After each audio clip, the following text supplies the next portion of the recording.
Good evening, this is the Oscar expert here, his brother Bro. Today we're going to review Art of Self-Defense, written and directed by Riley Stearns. The movie stars Jesse Eisenberg as a male who wants to learn karate because he gets beat up randomly, can't stand up for himself, is very unassertive, so he takes karate lessons to change that. I gotta say, Justin, I thought this movie was really funny. It had me laughing out loud quite a bit. I think the sense of humor in this movie is really unique.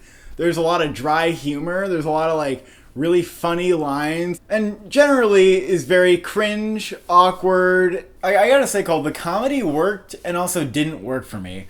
It works better in scenes where it's really played up, where the surrealism kind of kicks in. Like the scene when he changes his attitude and he goes to work and people respond to him with more respect is really funny. Really? Also, the ending was very funny when things get played up more. The dry humor throughout is funny, but sometimes it's I know it's funny, but it's not making me laugh because it's not going the step further that it would if it was really gonna be a comedy movie. When it does do that, it's great. Lines here and there are just very dry and they're funny, but didn't have me laugh. I actually got kind of tired. I'm the opposite of the humor there. I actually kind of disagree with you there because I thought that the funniest parts of this movie were the ones where it is just this cringy, awkward atmosphere. And I actually thought that the couple scenes where the comedy's played up felt a little misplaced. And that scene that you were talking about in particular, I actually didn't think was that funny because it didn't feel like it fit into the movie. I mean, when it started doing that, I was a little off put actually. I think that the movie really came back around with a killer ending, but there were some moments when it went that extreme that I didn't always think it worked. The movie kind of felt like it became more dull as it went along, and I think it's also because as a thriller, which this movie is, there's a point in the movie when it's the character investigating, figuring out what is going on. The audience is also trying to figure this out, and there's a degree of twist. None of the plot points felt particularly surprising to me, and so I think from a dramatic perspective, the movie's a little bit dull. I don't know what cut of the movie you watched, because the movie takes weird fucking turns. This is a kind of movie where you're watching it and it's one thing and then it starts to become warps and becomes some other weird shit and you're what the fuck am I watching now? And you are constantly trying to figure out where the movie's going. I don't know how that to you is a movie that gets dull. Well, it does kick into a different gear, but you see what's happening, I think, pretty quickly. Yeah, there's one part of it that intrigues me where all of a sudden things start becoming more violent and gruesome, but that also made me say okay, why, what, this is slightly disturbing. What's the point of that? I don't know, it didn't sustain any kind of tension for me that kept me engaged, and I was just checking out a little towards the middle. I thought this was a thoroughly entertaining movie. This very original, bizarre world that the movie created. The sensei is played by Alessandro Nivola. He's great in the movie, don't you think, Justin? I thought he was a great supporting performance. He was hilarious. He was perfect at that dry humor. He's just quietly intense. He never overdoes it with any turns that his character takes. I just thought this was a really funny character, and the dynamic that he had with Jesse Eisenberg was great. I think Jesse Eisenberg is pitch perfect in the movie.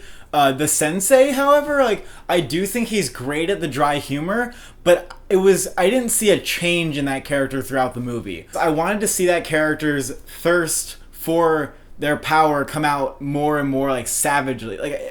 He's grasping for that power. But instead, this character sort of remained on an even plane throughout the movie, and I think that's kind of what contributed to their just not feeling there was a lot going on. They could have taken him from this sort of humorous sensei to a character who's starving for power, or it has all this anger inside of him. I think they missed an opportunity to develop that character, which would have been really important in furthering the themes and what this movie is trying to dissect about what that character ultimately represents. I guess if you're thinking about that character really deeply, you could find something that's lacking, but for me I was mostly watching this movie to laugh.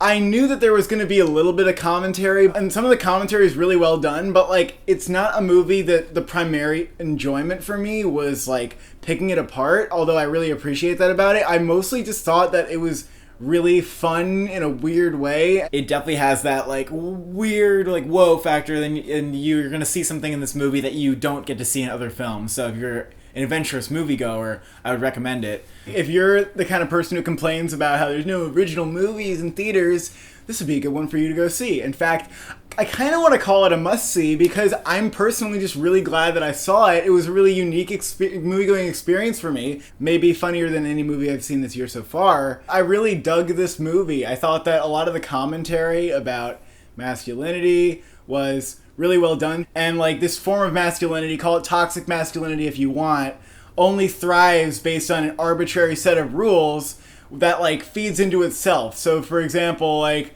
one of the rules is that you can't use a gun because obviously if you walked into the karate dojo with a gun, it would just fuck up the whole system. So it needs to invent rules for itself to be taken seriously. Well, yeah, I think it's a microcosm for structures of power in general. I think the movie really works with that interpretation, and I could see that more as I was putting the movie together. I wasn't like sure what to think about the movie, but then I was like, okay, actually, this all like really is cohesive. I would give this movie a 6 because I think it works. I think most people who see it will enjoy the movie. Just as a, whatever it is, drama, comedy, thriller, I wasn't like that entertained. Oof, you know, I was telling you to see this movie ever since I saw it. And yeah, you were. I really came out of this movie liking it. I love the comedy. The commentary, how that mixes in with all the comedy. I thought it was a really great movie. I'm very pleased with it. Minor flaws aside, I would give this movie an 8 out of 10, and I think you should definitely see it. Show us your best karate moves in the comments below.